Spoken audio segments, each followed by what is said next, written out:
Good evening, all our photo boothers out there. Welcome to the Photo Booth Magazine live stream episode 18. And this week we have Mr. Danny Brewer. Danny, welcome to the show. What up? Hey, we don't have Dave this week, unfortunately. So it's you and I. This is going to be much better without him. Every time I watch your show, he's kind of drug it down. He's just kind of slowed the inertia of the pro. I mean, you got this awesome thing going, and he's like this boat anchor. You know, he's just like, come on, Dave. No, I'm just kidding. Complete opposite, man. Dave has been a major player in the photo booth industry, and I actually was looking forward to him being here tonight. Sorry, because I was going to give him some compliments, but yeah, I wish he'd be here tonight. I love his input, and I value his feedback. You can still give him compliments. I mean, after all, I was going to say he's like an anchor. We are going to be in Vegas, and he's going to be there. You're going to be there. Lake Mead is right down the road where people kind of get dumped in with anchors. But it's kind of dry right now. So you're SOL. You better go out wet. You got to go way out in the deep part now, because if you dump them shallow, they'll find him next year because the water keeps going down. Oh my God! So I'm just glad you're coming on, and I've known you for a couple of years before COVID, and then literally right before as COVID broke out. Yeah, you and I had lunch down. at that. We had that lunch at that burger joint at the airport, waiting for our flights, and you and I were noticing that it started off like every fifth person had a mask, then every third person had a mask, and then all of a sudden it was like, it grew that quick, and it was scary. We were this close for being stuck in Las Vegas. Literally. Very close. And I remember you had your phone with you, and you're like, I just got a text from my wife saying, and go buy toilet paper and water, right? Ex-wife. There it is. Ex-wife. Ex-wife. She still hadn't changed her name yet. I'm like, yo, change your name. You don't deserve to hold it anymore. Yeah. So we've known each other for a long time. And we met because the Ring Roamer. But before we get to that, tell us a little bit about your story, how long you've been in the business, what you've been doing. We'll talk about that. So who was that? Yeah, 20 years. I started off in college as a DJ at the local radio station. I moved to Birmingham, Alabama, and I got really lucky. I walked into a radio station up here with 2 semesters of radio work, and the program director he liked my energy and said, hey, I'll put you on weekends and stuff like that. So I was working overnights. At one point in my life, I was working a full-time job, 8 to 5, bartending on Friday and Saturday nights, and then going in the radio station from midnight to 6 a.m. on the weekends. So I was working a lot, trying to find my passion. And then one day I got a call from the biggest club in the city that said, hey, we need a club DJ. And I'd never DJed in a club before. And I walked in, and my charisma, my energy, everything, they loved it. They doubled, they tripled, they quadrupled my pay. And it was an awesome experience. And as I met my ex-wife, and I was like, I got to get out of the club scene. It's not working with having a girlfriend, fiance, wife. I just got to get away from that. And I stepped into the mobile DJ business in 2003. We're in our 20th year. And I live by the phrase that I picked up at an earlier job called diversify or die. And you've got to diversify your product offerings, your entertainment options.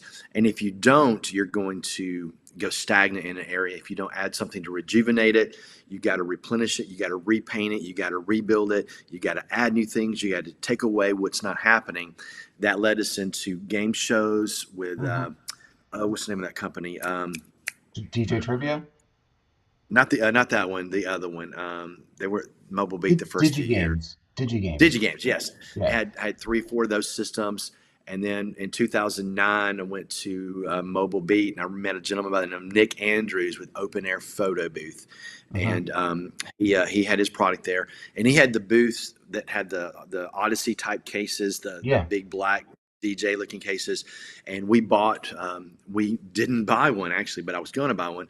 And I came back to Birmingham, and I called, 50 or 75 of the brides. And I said, look, I got something new that's never been done before.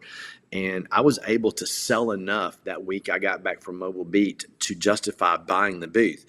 Well, at that point, he didn't have any in stock. and a local competitor of mine had bought one at the show, and he had not booked it yet. So I had to rent it from him to go Huh. do my first event. So once we got it in, we were blessed. You know, we started doing it. It just blew up. In 2009, 10, 11, and 12, you know, we were booking these things out at $1,500, $1,800 a pop with $100 in labor, doing 3 to 5 a week, and it just blew up. Mhm. So then, as the industry caught up, the photo booth industry caught up to that, we switched over to another brand of photo booths and another brand and another brand, and they kept getting smaller and smaller and more lightweight. And now you've got a gentleman by the name of Danny Max that has come in and dominated the photo booth market with his stuff that's light as a feather. Very nice product. I'm not a sales pitch for him, but he just Oh, does a phenomenal true. job with his products. But the photo booths were a great addition to the DJ. They complement each other as an entertainment option, and that kind of led me into the ring roamer, and that's a whole nother world. It really is. It changed my world. It changed my life. That's actually how I met you because, I think you and I are very similar. You mentioned a couple things that you have to evolve, you have to pivot, you have to kind of keep bringing things into the business.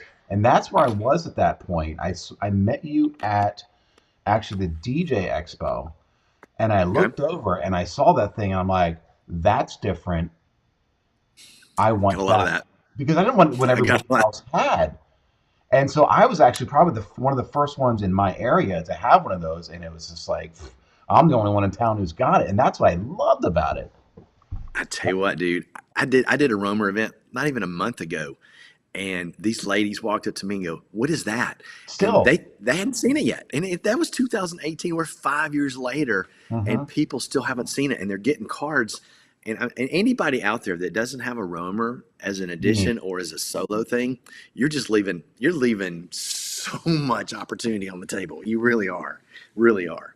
yeah, because I'm getting the same thing. So I have people that still want the traditional photo booth, but Yeah. then I tell them about the roamer, and they don't know what that is. And I have the video, and they're still kind of like, "Well, my client wants prints, or my guests want prints." I'm like, they really don't know what their guests want um, and it's a lot of people in the traditional photo booth will say, "Well, can I email it to myself?" I'm like, technically, yeah, you can, but it's a whole different story because they're waiting in line in this one photo booth. When I can take this thing and walk around to cocktail hour, I can go on the dance floor. People are smoking outside. I can go outside and get them while they're Wherever you are. outside. And, Everywhere. and it's not a commercial for the roaming business that I'm trying to say, but it is an option. And to be a part of the foundation of it, I came up with the idea based on being a DJ, and I'm sure it's happened to every DJ out there that has if it's not their photo booth or another photo booth at their event, where you are hired to get people to dance, to Hmm pack a dance floor, to keep the energy going. And then the client comes up to you and says, "Will you make an announcement to tell everybody the photo booth's back in the corner over there and we would like them to go get their photos made?" It's the same thing at a wedding when you get the party going and the photographer comes on the dance floor hmm and gets all the Smith family together and all the Jones family together. It just kills your inertia, your buildup as the DJ. So the initial thing, I was like, okay, and just to give you 100% mind process, was taking the booth I had and going buying one of those furniture cart dollies, a little square thing with the 4 wheels, Yeah. putting a battery in it and doing something like, and taking our photo booth and making it, having a tenant that rolled it around, have something custom built that was lightweight, kind of roll it around. And I said, well, that's not going to work because you have carpet and tile and outside patios and doorways.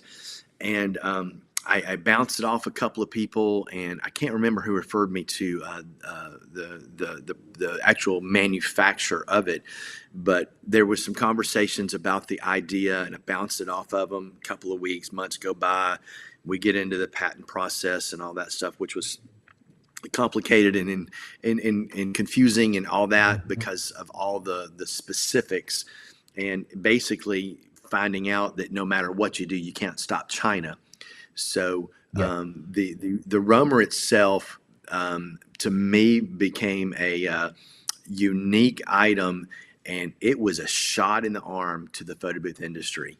It was. The photo booth industry was getting on to be about 10 years old, and when it's coming up, it needed something new. The industry needed something new to allow the photo booth operator to stay connected to that client that's had a photo booth at their event the last 5 or 6 years, that's waning on it. And I've used this example before. I have this big prom every year, 2,000 kids at it. It's the big prom. And they had done our photo booths with us for years. And I called to book the prom, and she goes, well, this year there's another photo booth company that said they'll come in and do it for free for us. And I'm like, okay. Immediately, I said, I tell you what, I said, you've been my customer for X years. I'm going to bring something this year, brand new. You book my photo booth, and I promise I'm going to bring something new to the plate in addition to the photo booth. And if you don't like it, and if it doesn't do it, then I'll refund your money for the photo booth. I brought 2 girls in on roamers, Yeah. and I've done it ever since then. We've done their prom, and we did the back to school day for this high school. We did everything. So that one school probably spends, I don't know, 8-10 grand a year with me on just roamers, with their homecoming, their proms, their back to school days, their fall festival, or whatever they do. Everything that we do with that one particular school, it's a blessing. That's amazing. It just shows that to do something different, which you did, and it is the Romer itself is a kind of almost, you have to see it to believe it type of thing, and you did that. You brought it, and now they're doing it every year. So sometimes we had that conversation. These Facebook groups that I never give anything away for free. Well, you didn't really give it away for free, but you sort of did. You included it in.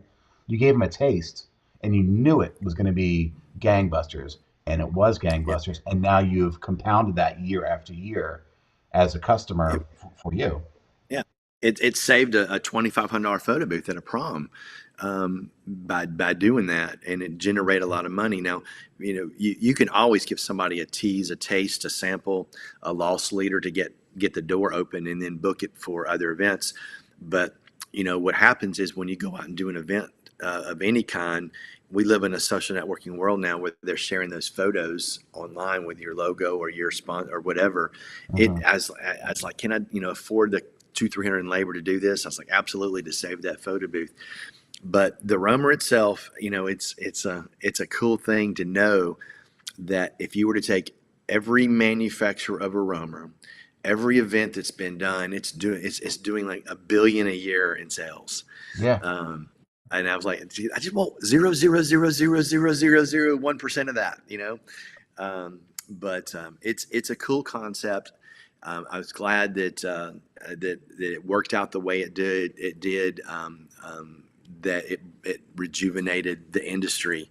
And then I want to, something you and I talked about. Hmm. You had mentioned it made the transition into, and I want to get your feedback on that right there. What did it transition into, and how did this go? So I look at this, and there's another type of photo booth out there, right? Called the 360. I look at this and I say, well, wasn't isn't the ring rover sort of like a stepping stone to the 360? Because if you look at all the 360s, most of them have the ring light on it, and most of them have a portable device. So, in my opinion, the Roamer was a stepping stone and somewhat inspiration for the 360, What, you don't think somebody could take a big old 300-pound photo booth with a printer in it and put it on something that spun around really fast? right? Because nope, that doesn't happen. Can you imagine? Oh my God, the Mojo booth or whatever, the stack Oh my things. God. I have a forklift that goes in circles around the event. That was nothing back in 2009 when I went to that Mobile Beach show, Hmm. and they had all the photo booths there. There was a company there that actually had to. We made video of it. They had to bring their photo booths in on a forklift. That's how big they were. They're like movie theater photo booths that Yeah. they're trying to sell to us to do mobile events. I'm like, really? I'm going to bring a forklift to a wedding with 150 guests and load in a 3,000-pound photo booth? Absolutely not. Yeah, innovation. It's like taking one Theo thing and wanted to going say, to the hey, next. What do you think? Hey, what's the dog's name? that's Theo. Theo. What a great name. What a beautiful dog. That's great. For all those He's with watching me. live, get to see it. We got dogs on the show now officially. Well, we had a cat. Dave has a cat that Say, shows up every hey. once in a while. Hey, Leo. Um, I wanted to talk about something else though. This and it just popped into my head. You and I. So for those who are out there watching, there's four right now. Um, we do a little pre-prep before the show and we talk. And what I didn't talk about, which popped into my head in terms of speaking of innovation, things that kind of adding on to a business, is these new retro phones that people are adding to Yeah. the business. What do you think about those? What's your thoughts on those retro phones It's that it's a people cool get money? concept. It's something different. It's a unique perspective. It does have a longevity, a shelf life. It may have a couple, 3 years Hmm. of doing it. I have not seen one in purpose. I've seen in person. I've seen the videos. It's how long will it last? I don't know. I haven't seen one in person. I've seen the videos, and it does have that. A cool feature to it. It adds Yeah, something to it. I like the retro phone look because it teaches kids at weddings that hey, you used to have something that was attached to a cord to talk on it. yeah. And some of them they have to figure out how to, do that See, rotary dial thing, yeah. which is kind of No, cool. say, look, I'm at my selfie museum over here. We have a whole wall. Let me bring my Ah, camera over here. So we okay, have. Let's see. There's one. okay. So we've got the different phones in there. Right. So So this is we your next venture. So we talked about, you going from DJ to adding photo booths to creating the ring roamer. And this is what you're doing now. You pivoted again. So tell us what you're doing now. Keep it So we going. went from creating a mobile device to creating a permanent install. And, when I first saw these popping up in bigger cities, I was like, I'm not sure what it's going to do. Just like you asked the question about the phone, how long is it going to last? Is it something we can do? Hmm. And I visited 4 or 5 selfie museums, locally. I Yep. went to 5 or 6 different cities and looked at them.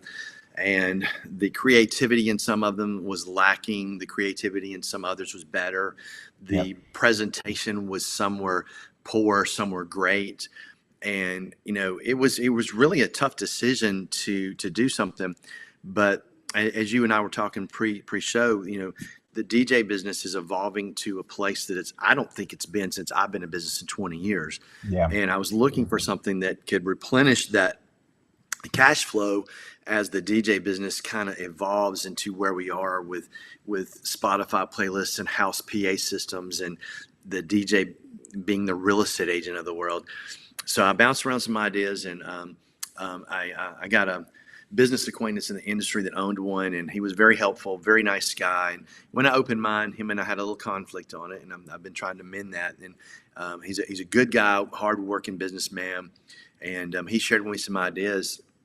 And he told me some things, and it persuaded me to do some things differently to do it, and I really appreciate his input. But the overall concept of the selfie museum, as you call it, as the name is, it's an endeavor that requires more work than you would think. Hmm. Hiring employees is a tough challenge. I've been, Saturday morning when I've got 15 events on the photo booths and DJs and everything going on, I get a call at 10 o'clock for a 12 o'clock shift. Yeah, my car won't start. I can't make it to the Selfie Museum today. Bye. Yeah. There's no respect by employees for that. So is it tough? Yeah, but does it generate money? Not as profitable as a successful photo booth business, Hmm. but you can get it to the point with the right people in place to be a passive income where you just have to babysit it here and there, where you get a couple of $1,000s in profit come in over the weekend. That helps. If I could be away from it 100% and just have a manager run each location we got 2 of them, Hmm. and do it where I'm making 30, 50 grand a year without having to babysit it, it would be much better. But I Right. found that I feel it's a great idea, but I found out it really is hard to do. But the uh, the babysitting of employees, the lack of them having no vested interest in it. Hey, there's a scene that somebody kicked with a black shoe and it's got a big black footprint down it like a basketball court Yeah. does. Right through the wall. Clean it, just it's a common sense issue, it's a training issue, it's constant babysitting, but it is a cool concept.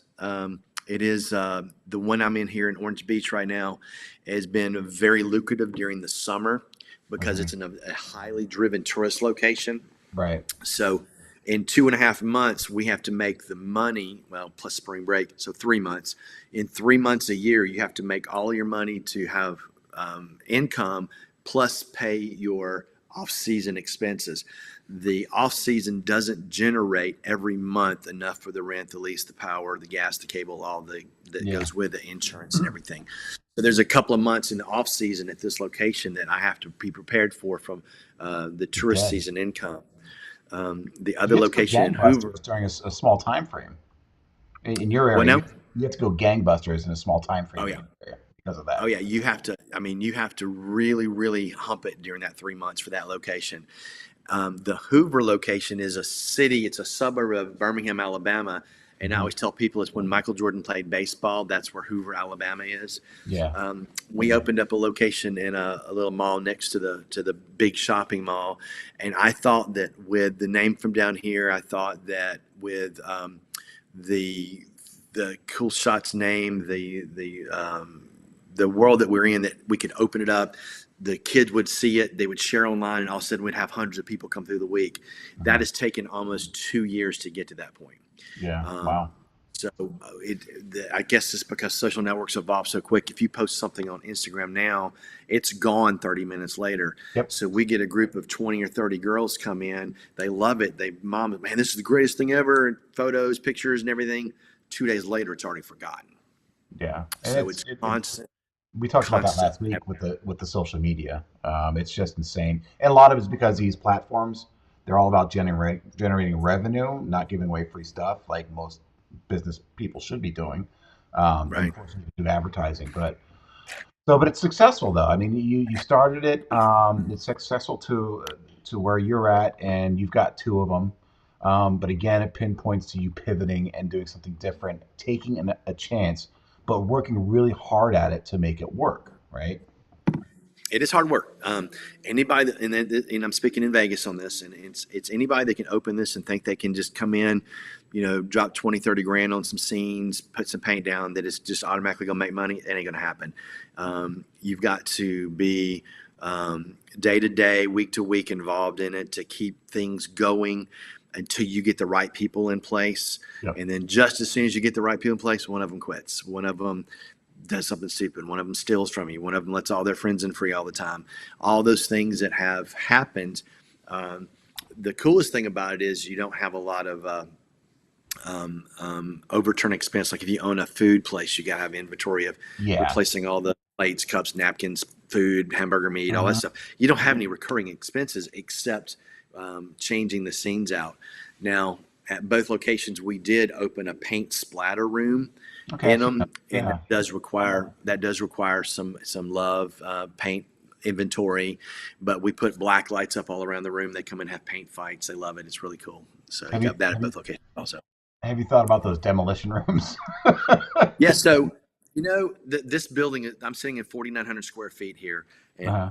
I was gonna cordon off about 1,500 of it and make one of those, but the people downstairs protested against it for fear of noise Gotcha. Yeah, it's what it is. because it's Um, loud. Boom, oh boom, yeah, boom. sledgehammer and plates and you name it, and get some chainsaws in there for crying I out mean, loud. just put a Oh. picture of my wife up there, and everybody want to hit that. So you're going to be speaking at PBX, which is coming up. It's like a month away. It is. I know. I'm I'm super excited. excited.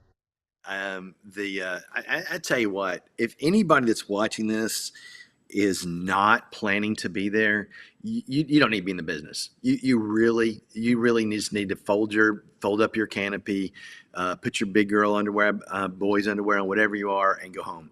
Go home. If you're not gonna go to this show, see the newest, latest stuff. If you're not gonna come Hmm. see the new software updates, not gonna come there to educate yourself about how to sell, how to get a premium price for your product, you're just hurting everybody. Um, it is such a cool show. I mean, it's an honor to be a part of it. I think this is my third time to speak at it. I think this is my Hmm. third time to speak at it. I've spoke at Mobile Beat 8 or 9 times for the previous owner of the Oh Mobile Beat wow. show. Yeah.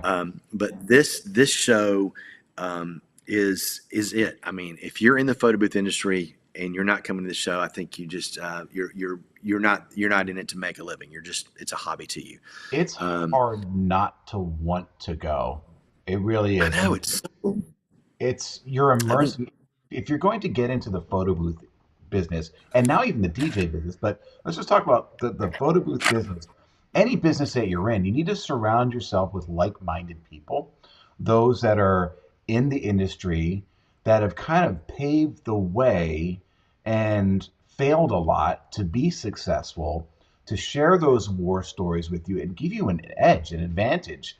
Um, and even like you said, just a touch to feel the products, to meet the creators of certain products, the manufacturers, other boothers who are either starting out just like you or hasn't even purchased a photo booth just like you or is where you're at. There's all levels of photo boothers at the Photo Booth Expo. And I think a lot of times at the beginning of these things, one or two of the bigger name speakers will, when you've got every seat full in there, they'll say, "How many here for the first time?" And the number of hands that go up is awesome. How many Yeah. here have been here 3 to 5 times or 10 times? And I tell you, when if you're going to this and it's your first time, and I just saw one of his posts that said the room block is over 3,000 rooms now. But oh man, Alan Berg's there. Gosh, Yeah. go. Just that's worth a ticket in itself In just to see itself. Alan. Pure, Oh my yeah. God. And he's speaking a couple times. It's not just once. Yeah, just look, you can't see it, but it's chill bumps. Uh-huh. Bill there is a professional photographer. Man, he go to his seminar. Hmm. He's gonna teach you stuff that you didn't even know you didn't know. I mean, it's really Yeah. good. But you've got some really great speakers. Matter of fact, he just messaged me a second ago. Let me see what he said. Who did? What's his Bill? name on the screen right there? Jordan, right there. Jordan. Oh Jordan yeah. Jacquet. Yeah, If we yeah. and we've Couldn't think had of his all name. these. Yeah, and I'm so lucky. I had Allenberg on, we had Jordan on, you're on. But one thing to remember, so and this is my perspective on Photo Booth Expo. There's a lot of information. It's not Ton. for everyone. There's a lot of stuff for everybody. There's some stuff for the beginners, the people who haven't been in it, the people who are at high level, but you're not going to remember everything that was said at PBX, but your mind is going to grab onto a couple different nuggets and they are going to make your business better. It has made my business better. And Danny, it's definitely made your business better. Oh yeah. And back when I first started going to the Mobile Beach shows 20 years ago, a local competitor, is a friendly competitor of mine. He goes, when you come back from Mobile Beach, and it's the same type thing where you have all these high energy, high level people that have already made all the mistakes and they want to share with you how to make your business more successful. Same thing, different business. Because you're going to come back and you're going to be fired. You're not going to know where to start. So, like you said, take as many notes as possible. But Hmm. when you get back to your city, sit down and go over everything and make a list and identify the things that you want to focus on. Prioritize those, float them to the top of your list. There's some things that you can put into play immediately that Yes. will make such a change so quick in your business that you're going, I can't believe I didn't think of that. And there's the middle of the road things, and you can kind of put the things at the bottom of the list that you can do later. But these people speaking have been down the road. They've made the mistakes. They know what their mistakes are. Um, you're going to learn so much at this show, and you said it a second ago. There are people that have been there that go first time and then many years. I go to the seminars and I've heard most of these people speak, Hmm. but every year they bring something new. And I've been in this business for 20 years and I still come back with nuggets and new ideas and new things. I Yep. come back with new product, getting to play with and touch and feel and go over to a Danny Max photo booth and lift it up with Hmm. one hand. That mother freaker, come on. You Yeah. can lift it up with one hand. Well, with a It couple weighs fingers. nothing. It takes 10 minutes to put together. Yeah. It's all battery operated. You don't have to tape down cables. It fits in the case. It fits in the back seat of a Miata, and you can make $1,000 profit off each event. Yeah. I mean, compared to the days with my open air photo booth, I love Nick, but I mean, you had to have a small van and you have to have two people to lift the bottom case and two Yeah. people to lift the top case, two people to set it up. All that's gone. Technology is awesome. You know, touching and feeling and moving and seeing it in person, you Yep. just cannot beat it. Yeah. And I have been tinkering around that with the idea of getting a 360 booth, but I've got to have my business plan in place. I have to take a look at my competitive market. It's saturated. It is really saturated. I see a lot of people not charging enough for these 360 Yeah. photos. I, I, I Say don't want it. to put my feet on my I don't want to put my feet on my soapbox, but it's so hard. It's so hard. Anybody that's watching this has already seen all the posts on Facebook of people Yeah. bitching and moaning, complaining, everything. So we can sit there and hash that out and tell war stories all day long. The fact is last year at the Photo Booth Expo, and you can go back and look at everybody's post when they got back. It was the 360 booth extravaganza Everywhere. at the. There was 15 different manufacturers that had some kind of 360, and I fear that again this year. I fear that there's going to, and I've seen the new overhead ones. I'm looking to buy the overhead one. I've got two of the pedestals, and they work great, but the cons of it is people fall off of it, they Yeah. step off the arm, and you know, in most of the events we do where there's adults, there's alcohol incorporated into it, and I'm sure that somebody can chime in here or on Facebook and say, yeah, this person fell off, this person bit my arm, this Yeah. person knocked my camera. So the overhead 360 is a great evolution of the 360 booth where it's above. You can get people. It's got handicap capability. I don't know if you've ever been in an event, but I remember when we first started selling photo booths to our clients, one of our selling points was like, if you got a friend or family that happens to be in a wheelchair, we Yep. can accommodate them. Yes. And that the 360 vertical overheads are going to allow that, plus no tripping hazards. I think it's a great thing. A little more setup time. More It breaks space. down small. It does need it needs a height clearance. I don't know if you've ever been in some ballrooms that only have 9 foot ceilings. You got an issue. I have a 7 foot. Do a little scoping of the venue. You can't go into somebody's dining room in an older house that only got a 9 or 10 foot ceiling. Yeah. Or their basements with the low ceilings because of Mhm. the air conditioning vents and stuff. So you got to be careful with that. But where you know, where's it going? Where are we going from now? I I think have no that's what we're gonna find idea. out. That's what we're gonna find. I think that's what at PBX there's got to be something. There's going to be something new this year that we haven't seen, or that maybe we saw last year, but it didn't the light bulb didn't go off, right? That's what I'm looking for this year. I'm looking for that next thing, that next roamer that you did. What is that Yeah, next? Nobody else has it. This is easy to transport. This is a wow factor. It's a differentiator. That's what I'm looking for. I've seen Breeze, Chris Breeze with Breeze Software. He has Mhm. his software that has the multi cameras. Have you seen that where they shoot the Yeah. car in the middle, like 300 cameras? I was kind of thinking maybe somebody would come up with something, and you've seen the slide, and you've Hmm. seen the 6 cameras on one thing. I was thinking that somebody would come up with a software and a concept that had like iPads around it that you would have instead Oh, of something rotating around, that you would have like 4, 6, 8, 10 iPads in a circle or on 4 sides, and they're all queued together so that somebody could jump in the air, take a photo, and then it's got that 360 rotating thing that's around right. it. Link That all the iPads together in some way, shape, or form, Yeah, right? like they're all on an internal Wi-Fi. That Mhm. when a new photo was taken, the software said, "Here's a new image. Take the one from all these, take it to this computer. It takes all the images, does its magic, and then boom, you've got something." I think somebody with some engineering and some software experience could create something like that. Mhm. That, you know, if you had a big screen and it had this dude in the air, you know, with the still picture going around it like that, something like that with some smoke coming up underneath it. I Yeah. think if somebody created something like that, that would be a cool concept that could be done. Um, Other than that, you know, they say history repeats itself. Do we see people going back more toward the DSLR, getting away from the iPad, or do we see people sticking with the Uh, iPad? The new cameras are amazing in these things now. yeah. Um, you know, you can talk to Bill Varenkamp and ask him. He probably can give you the exact megapixel. But somebody somewhere had told me that the new iPads now, that the front-facing camera is the same megapixel quality of a wedding photographer's camera 8, 10 years ago. So you're getting some really high quality images. I think Apple finally woke up and said, Right. "Hey, we have an industry that needs that front-facing camera to be more adaptive to what they need versus giving us two megapixels." I think the lighting has a lot to do with that too. You and I talked about this, and I was actually going to mention this last week. So the AI that's out there.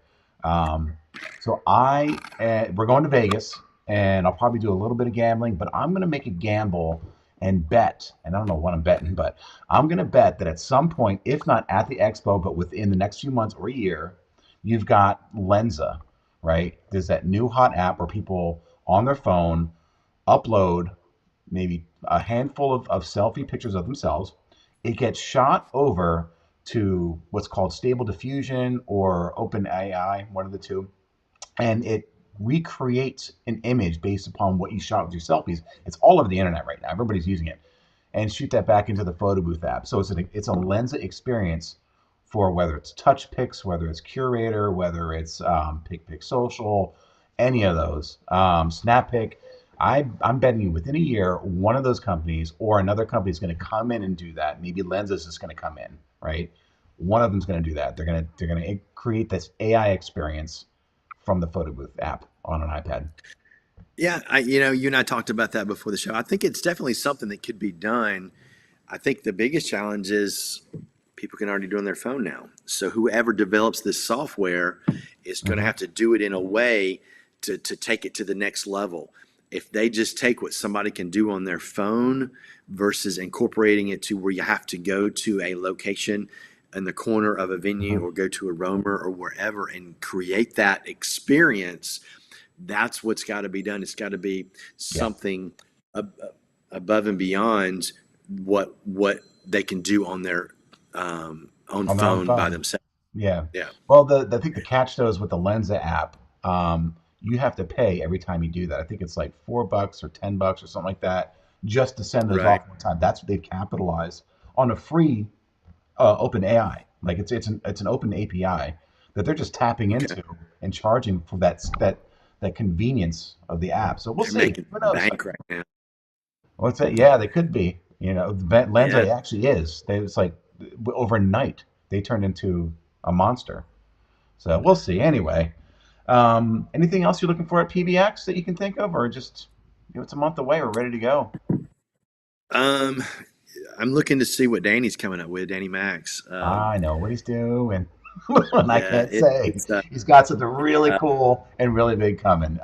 I think so. I'll Stay give, I'll give tuned. I'll give you a little I'll give you a little history. Danny and I, we first met when I was doing the Roamer when he was kind of with his, and he is such a gentleman. And Yes. I'm not here for a Danny Max commercial, but he is a great man of his word. He's a good person to work with, and him and I went and had breakfast, and I said, "Hey, I've got this idea," and he goes, "What is it?" And he Yeah. goes, "I've got the same idea too." So one of his products that he makes was something, and he said, "Well, you as a DJ, will you help me a little bit?" So we talked a lot in the beginning of that, and it has turned into a good something. It's the industry needed. Hmm. His DJ consoles. Yeah. They are. They're awesome. They make a statement at an event. They do. Every time I you've got one. Every Yeah. time I get to Got one right use, here. It's there it just is. Yeah, there she blows. that's where I practice, I mean, baby. every time I use it at an event. I mean, you too. I mean, how many people come up to you and go, "Man, your setup is so They're awesome." getting selfies with it. Last weekend, I did my first wedding of the I year. I know. walked back into the room. There's two kids getting their pictures taken with the thing. I'm like, all right, Hmm. cool. Yeah. But I will be So there in the Max booth, helping him you're gonna out help him this out with year. the chair. Yeah. Yep, I'm helping him I out. think you were there last year helping out. Anyway. One of the things I'd made. If y'all keep seeing me look down, I've got notes that I wanted to bring up. Um, Hmm. and going back and talking about something. Um, Anybody out there that goes to Mobile Beat, Max now, not Mobile Beat, Max, that goes to Photo Booth Expo, that goes to Keith's show in Chicago The or marquee. Atlantic City. Yeah, Marquee, Atlantic City. Any if you go and when you're talking to these people, look up their reviews for customer service. If they've got a good product and their customer service sucks, it's going to affect you. Yeah. And what I mean by that is you're going to have an issue with your product because nothing is perfect. Something is going to happen. Uh-huh. And I'm going to use James Trivlis with Curator as an example. Yep. I don't think there is one freaking time that I haven't called James with a situation that he did not help me within minutes. Yep. Didn't even make it past the 10-minute mark, where if he was on the phone, he called back immediately. And just last week I had an issue where our 360 iPad that we use, I get to the event and for some reason it wasn't charged even though it was on the charger. So I had to go to my backup, which was my phone, Uh-huh. and I had an issue. It just wasn't working right. I Oh. called James. I've got 300 people at this party, and he is so calm-headed, cool, walked me through it, fixed it, saved the event, saved me $1,500. Oh man. Going back to my ring rumor days, we had serious customer serious issues because the person that I was working with on the manufacturing side had a different customer service philosophy Yeah. than I did. I'm the kind of person that if I buy something, if somebody buys a product from me, which I kind of developed something after the ring rumor of my own, and I said if I do this, if somebody has a problem with it, I'm going to ship them a brand new one, no questions asked, that I know is working. Ship the other one back, no questions. What's wrong with it? Okay, good. Here's your note. It's on the way. Ship me the other one back. Take care of your event. That's where a Danny Max and a James Trivlis and Brian over at PB Backdrops, Yeah. and that those guys, if you know, I think there's this voting thing right now on the thing, but those guys offer customer service above and beyond anything. And if you pay a little more for the product with those three guys, which I think they're all comparatively priced, but with their competition, but if you were to choose somebody, make sure you're going to get good customer service. They're going to help you out. Danny Max and his wife and you and others are in that his Facebook group answering questions. Yep. Just like that when something goes wrong, helping people market, helping people get over situations that they have, even if it's not product related. It's how can I use your product to make more money? Those questions are answered pretty quickly in those groups.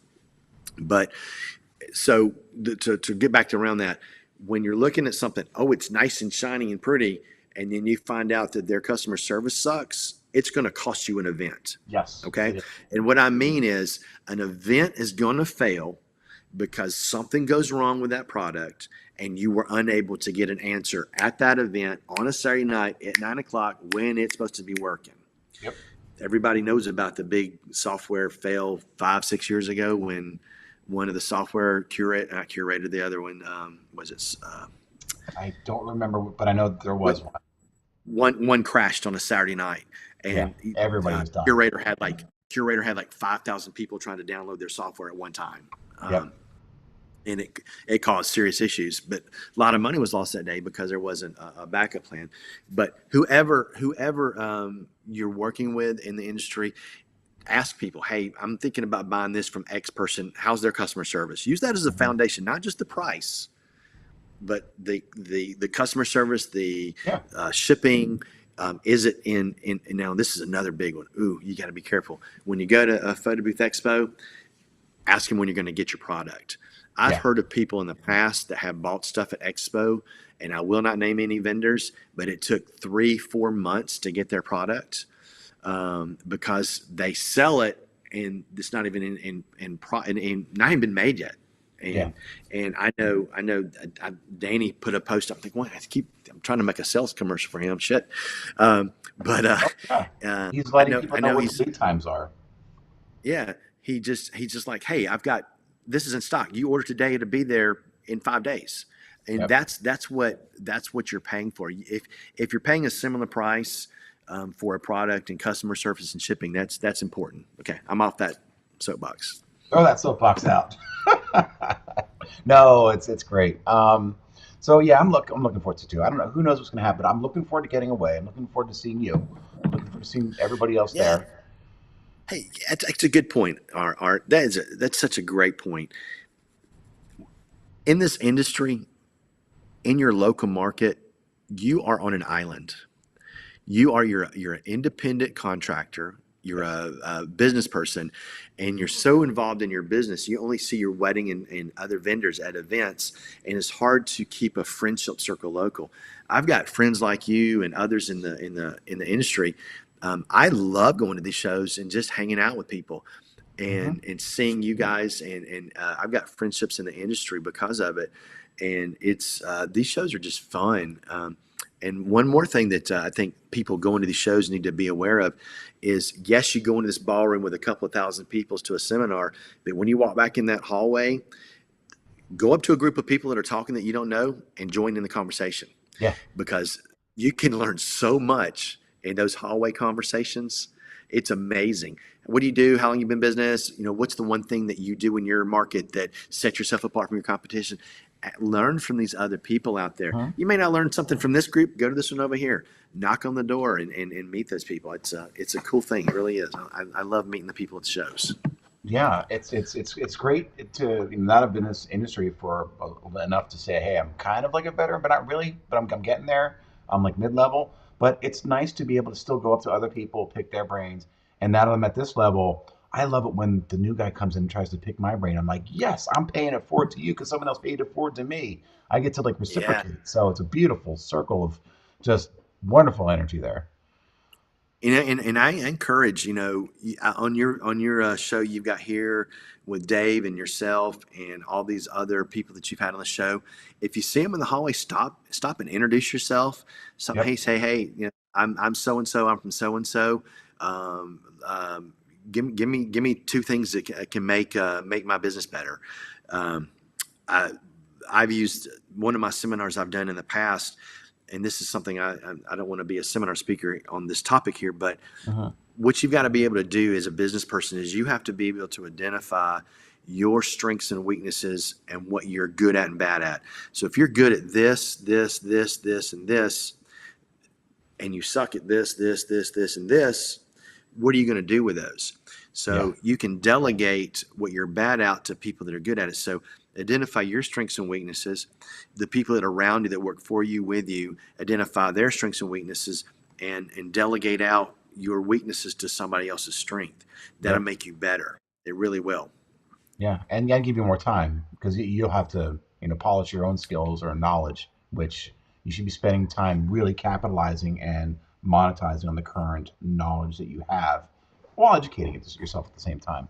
So, Always, always, always learning. I'm training a new guy in the office, and he is really smart. He's got a good head on his shoulders, but I'm teaching him now venue relationships.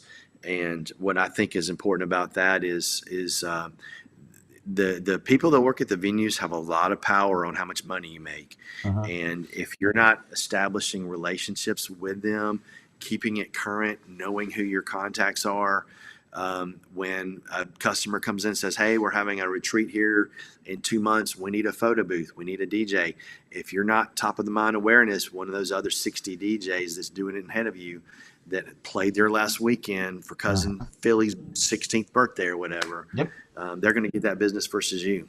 yeah, and it's resolutions was also brought up last week, and so one of the things that I made a resolution for this year is as long as the venue has been good to me for the most part, and or the venue manager, after every event, I'm sending that head manager a thank you card in the mail, handwritten.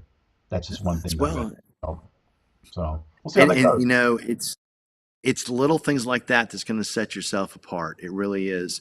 And you know which ones are going to be beneficial to the growth of your business. And Hmm. it's the little things like that that once you get to a certain point, you can delegate that out to an assistant.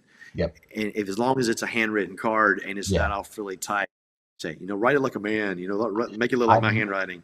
I have horrible handwriting. I wrote tonight's notes 3 times. That's how bad it was. I couldn't even read it. So I think that's one of my weaknesses. I'm gonna have to delegate that one out. I keep a notepad to the right of my computer. So I'm talking to a client, I'm taking notes, taking notes, taking notes, taking notes. And then once I've completed that, I put a big X through it. And I spent an hour a day trying to read. I mean, I was like, where's my glasses at? I got my glasses out. I was like, okay, what's this word? I'm sitting here, I read it, took my glasses off, put them on, took them off, put them on, took them off. I was like, what in the world is this word here?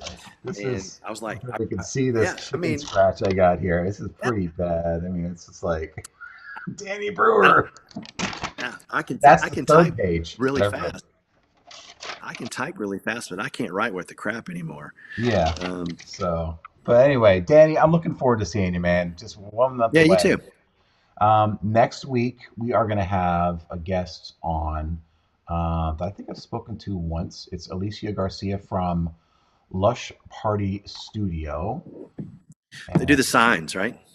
yeah, she does the signs. Dave Yeah. texted me earlier. So, Alicia, we will look forward to having you on next week. And yeah, so I think that does it for this week. So, Danny, thank you very much for coming on. And I'll see you in like I said, in less than a month, brother. Yeah. Are you staying at the host hotel I am. at I'm South Point? coming in the 19th. That's that Sunday, and I Okay, I fly think out that's Sunday Friday. the 19th. Yeah, me too. I think I'm gonna have my son with me this year, so that Oh, cool. I'm gonna introduce him to the word of the photo booth. So Right on. yeah, hey, but I appreciate you having me on. I'm honored to be a part of this, and I Yeah. hope that anybody watching tonight or in the future learns something from this. Mhm. If you see me at Expo, please stop me in the hallway, say hello. Art and I will probably give each other big hugs since we only get to see each other once or twice a year. That's it. That's all we do. All right, We get to buddy. see each other every once in a while. So, Yeah. Danny, thank you very much. And for the folks out there, we'll see you next week. And if we don't see you, we'll hopefully see you at the Photo Booth Expo. Talk to you guys in a bit.